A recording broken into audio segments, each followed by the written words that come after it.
What's up? Olma bultiin isin nagaa. Afaan Oromoo dubbatami, ani Oromoodha jettami. Jaboo fi fiidaa gadi taa'i, abbaa kee torbaan na lakkaa'i. Olma bultiin isin nagaa yooyyaa, babaaroo fafayyaa. Nagaa fayyaa qabdu. Inni hoo waggaa tokkoo fi ol achi ol. Badeen ture ji'a sagal akkasnatti fakkaata. Badeen ture amma deebi'eedha.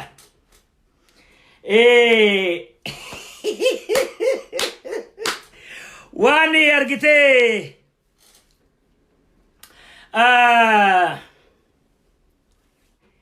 Abiyyi argitee Abiyyi ergamaa miti argitee namoota taraa biyya keessaatiin alatti fudhadhee hin ilaaluun.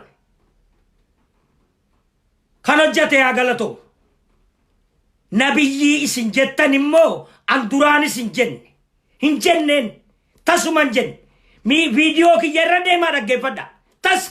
Tasan jenne. Utummoo silaa namni jedhu ta'e jalqabaan jedha.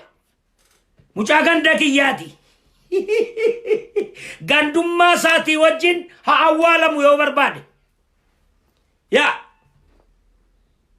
haadha namaatti roorrisaa haadha ofii faarsaa dhageesse yeroo hunda maali hin dadhabu.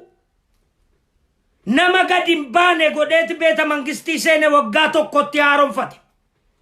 Kan abbaa Jifaar yoom haaromse caccabee taa waggaa 100 Kanarar yoom haaromse. So nutuu isarraan eeggan. Nutuu ni haaromfannaati. Ilaamee kanaaf yeroo gaarii isiniif haa ta'u walitti deeminaa sheer walii godhaa babal'isaati facaasa bakka amma booda walitti kaanee jirra. Wassalaamu alaikum. Walirraa hin deebinu ilaa zalaalam oppidiyoodhuma. Qomaataadha yoo qomaataan jedhin nama wajjin fatafattee nyaatti oppidiyoodha. Oppidiyoon istalaata diinati ijaarrateen ilaa zalaalam dhiqamtee kan Oromoo ta'uu hin dandeessu. Bakka namoota tokko immoo keessaa deebi'aa jedhaanii itti himaa.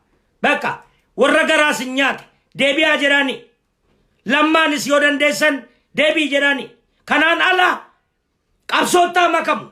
Kanaan ala nuti jaratti hin makamnuun. Nuti argite hin kafarru bakka.